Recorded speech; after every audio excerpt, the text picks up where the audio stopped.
Strategic planning is crucial for any organization or association as it helps define direction, allocate resources effectively, and ensures everyone is working towards the same common goals.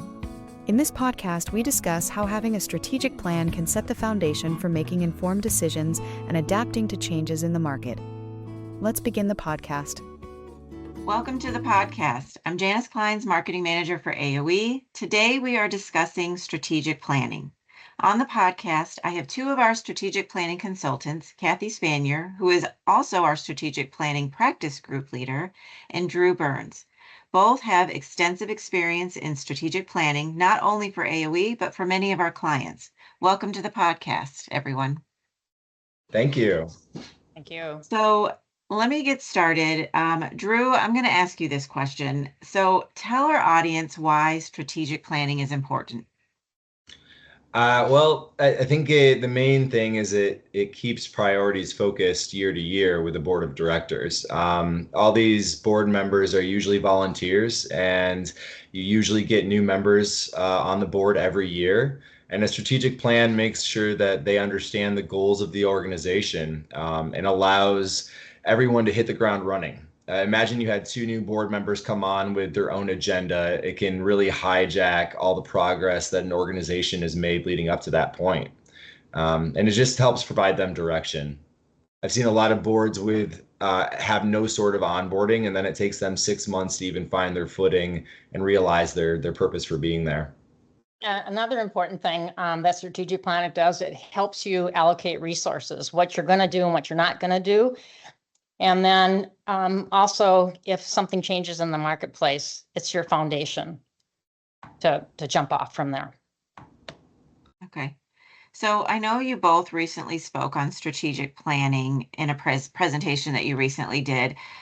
You spoke on goals, objectives, and tactics. Can you tell me the difference between all of these terms? Kathy, do you want to speak on that first? Sure. So when we look at strategic planning, we look at it as a hierarchy. So really at the top of the basis of it is your mission, why you exist, your vision, what you want to be when you get there. And then you have a strategy statement like we talked about that sets the direction. And then from there, you set goals. So the goals are going to be coming off of your strategy to get you to your mission. And so goals are going to be broad, long-term statements that you're going to work from that provide an overall direction from the strategy. And then from there, you have an objective, which is more of a measurable step to achieve that goal. So it could be like launching a new product line. Your goal might be increasing market share, and how your objective is going to be launching a new product line. And then from there, you break it down into actions, tactics that are ways to accomplish that objective. So it could be running a targeted marketing campaign, using social media, developing a website. Those are all tactics.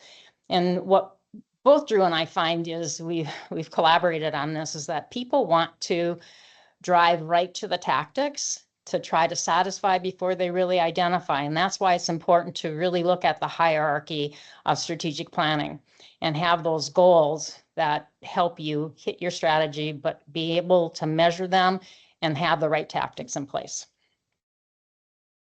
Yeah, and it's really important to break these items down because it helps the staff or the team organize, like Kathy said earlier, the resources to get the job done. And it helps us organize our member activities to eventually reach those goals. Okay. Yeah, I mean, it's nice how you have it broken down. It instead of just making one big goal. I mean, it helps you understand how to capture everything to achieve what you're setting out to do. So my next question is, what are some common mistakes organizations make with regards to setting these goals, objectives, tactics, all that? Yeah, I would say one is kind of just what you just said, Janice, is just focusing on one big goal or not even setting them at all, thinking that everybody has the same goal in mind and not writing it down. But another is, like Kathy said, jumping right to the tactics. As staff and our team, we often want to jump right to the solution or start implementing programs to, quote, fix the problems, but not stepping back and looking at the direction or the reason that we should be driving these tactics can leave you spinning your wheels. Also, one common mistake usually comes after these are all set. A lot of boards will go through the process and the work of creating a strategic plan and then never review it again until the next time it's time to create a strategic plan again. So I think it's important to review it often, if not at least annually, and tweak the plan, but also touch the plan every board meeting if possible, even if it's just putting a goal on the screen and all looking at it every meeting. It's a good idea. So what about metrics? What role does that play? Okay, metrics are essential for tracking progress and ensuring that objectives are met. So if you can't measure it, then it's hard to know if you're doing the right thing or not.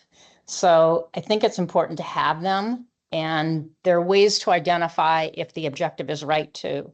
So that if you're able to measure it, you can measure the effectiveness of that objective and the goal, and maybe some adjustments need to be made. So I think they just help access the effectiveness of tactics towards achieving the goals and objectives.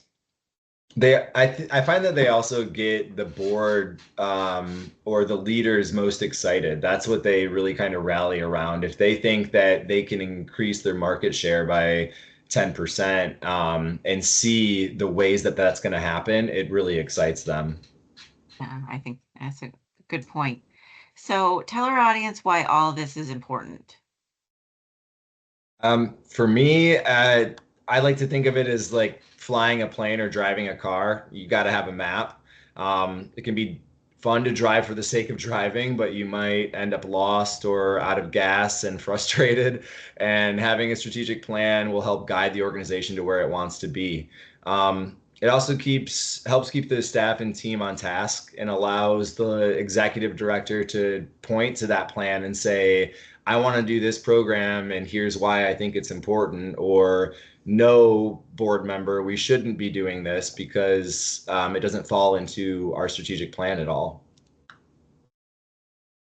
Okay, so I know you touched on in the previous question about how often you should look at your strategic plan, but can you elaborate a little bit more on that? How often should you update your strategic plan or look at it?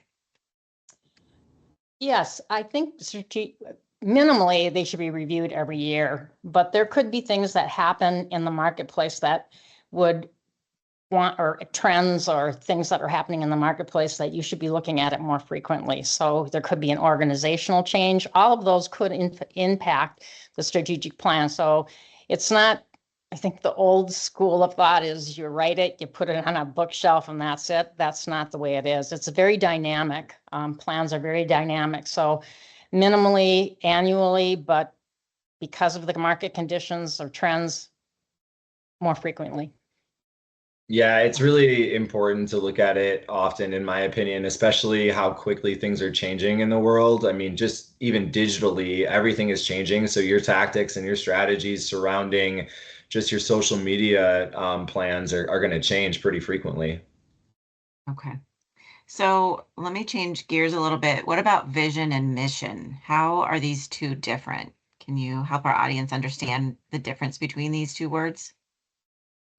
Sure. Yeah. The mission is your organization's purpose and reason for existing, kind of defining what it does and who you serve. And providing, an example would be providing exceptional service to clients. And then your vision is your long-term aspirational state of what the organization wants to achieve. That could be becoming a leader in the industry or becoming a thought leader in the industry or things of that nature. So, can you talk to our audience about strategy? I mean, having an objective, scope, and advantage, what do all these mean? Sure, those are the components of a strong strategy statement. So you've now developed your mission, vision, you have your values. And so then where are you going? What's the direction you're going to achieve to get to the mission? So the first thing is you should have, every strong strategy statement should have an objective. So you're able to measure the specific goal that you want to achieve. Could be like growing market share by 20% or just even growing market share. Then it should have scope. In other words, where are you going to plan to operate? What could be the target audience, could be geographically. What are the boundaries in which the strategy is going to operate? And then the advantage, to me, that's the value prop. So that's going to be all of the activities that you perform that differentiate you in the marketplace from your competition so that you can win. So you have a strong measurement, you have a defined scope as to where you want to be, and the advantage, what's going to make you different and leverage you in the industry over your competition. That's a strong strategy statement. So can you give our audience an example of how a strategic plan helped one of our clients? Yeah, when I was working with the Slag Cement Association, they had a pretty good group of members who helped put together a strong strategic plan. And one of their, main objectives was to increase market share, by X% every year. And they put together really, really strong tactics and ways of achieving those objectives and their goals. And we ended up seeing, about over 10% increase in market share year over year because of that. And it really helped define, okay, what's our measurement of success? And it is to increase that market share. And then how do we do that and how do we get there? So that for them was really successful. Okay.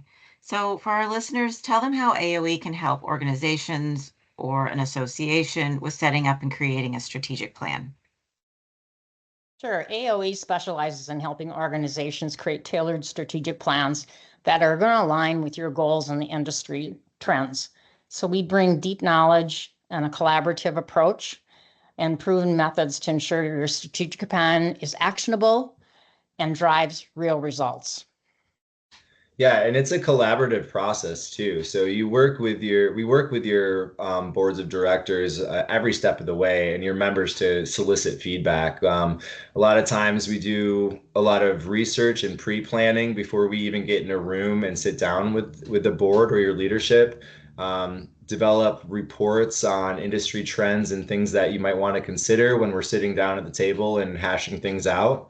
And then from there, we'll help facilitate a in-person meeting. We've done them virtually too, and really get down to the details of what the group wants to accomplish. And with those activities, then you have the tools you need to really write out what the strategic plan is. But it's a lot of legwork up front, I would say. I'm sure Kathy would agree as well. Yeah. All right. Well, thank you, Drew. Thank you, Kathy, for joining us today. Having a strategic plan is vital for any organization or association. If you're interested in using AOE to help you develop your strategic plan, you can find us on our website, aoeteam.com, in the services tab, strategic planning. Reach out today if you need help. All right. Thank you, Kathy. Thank you, Drew. Thank you, everyone, for listening today. Thanks, Janice. Thank you so much for joining us.